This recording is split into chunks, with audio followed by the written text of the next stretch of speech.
दिल्ली में चुनावी बिगुल बज चुका है। बीजेपी भी पूरी तरह से तैयार है। हमारे साथ मौजूद है बीजेपी के अध्यक्ष, दिल्ली बीजेपी के अध्यक्ष सतीश उपाध्याय। सतीश जी, पिछली बार जब विधानसभा चुनाव हुए थे 1 साल पहले, कुछ सीटें कम रह गई थी। इस बार क्या उम्मीद, क्या वो बहुमत का आंकड़ा पार है? पूरी तरह से बहुमत का आंकड़ा पार होगा। भारतीय जनता पार्टी अपनी सरकार बनाएगी।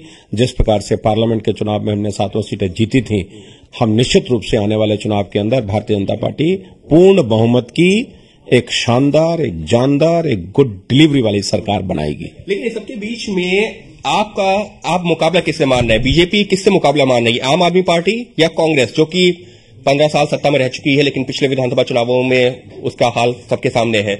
मुकाबला किससे? आम आदमी पार्टी से है, अरविंद केजरीवाल से? नहीं, हमारा मुकाबला दोनों पार्टियों से है और जो भी हमारे सामने पूरी अपोजिशन हमारे लिए बराबर है।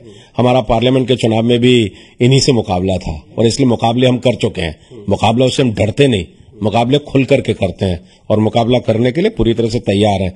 मैदान खुला हुआ है।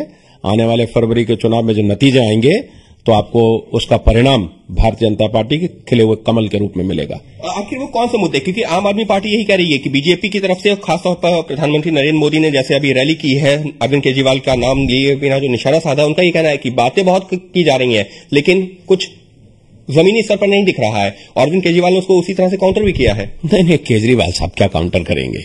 केजरीवाल साहब तो लगातार पार्लियामेंट के चुनाव में भी उन्होंने 49 दिन का यही प्रोपेगेंडा चलाया था। उनकी झूठ की फैक्ट्री बंद होनी है। जिस तरीके से दिल्ली में उन्होंने झूठ बोला, जिस तरीके से उनके उम्मीदवार, आज कैंट के चुनाव में एक उम्मीदवार जीता है, नोट उड़ा रहे हैं।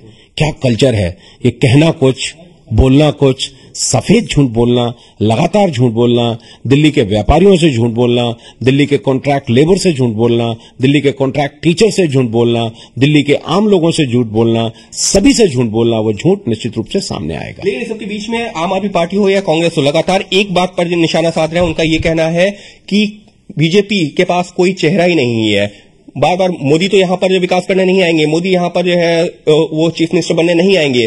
वो लगातार बीजेपी को इसी आधार पर कटघरे में खड़ा कर रही है। तो बीजेपी हिचक क्यों रही है? उनका कहना है, उनको कटघरे में खड़ने, उनको झूठ बोलने की आदत है। हरियाणा में मोदी जी सीएम नहीं बने, महाराष्ट्र में मोदी जी सीएम नहीं बने, झारखंड में मोदी जी सीएम नहीं बने, जम्मू कश्मीर में कोई और सीएम बनेगा। दिल्ली उससे अछूती नहीं है। मोदी जी हमारे सर्वमान्य नेता हैं। उनकी गुड गवर्नेंस, उनका प्रशासन, उनके काम करने की शैली और जिस तरीके से वो देश को चलाने की बात कर रहे हैं और देश चल रहा है, उनके नेतृत्व में ये भी चुनाव होगा, आगे के भी चुनाव होगा। बस आखिरी सवाल कि बीजेपी अपना जो सीएम पद का उम्मीदवार है कब ऐलान करेगी? क्या चुनावों से पहले, चुनावों के बाद में क्या तय हुआ है? नहीं, निश्चित रूप से हमने कहा ना कि हम किसी का चेहरा लेकर के चुनाव नहीं लड़ रहे हैं।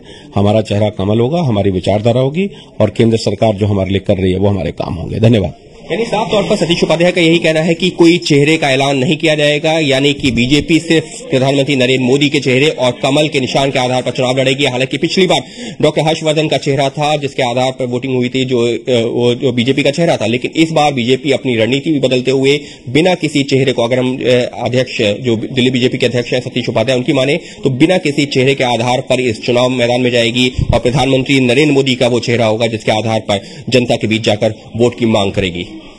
अंकित गुप्ता, एबीपी न्यूज, दिल्ली।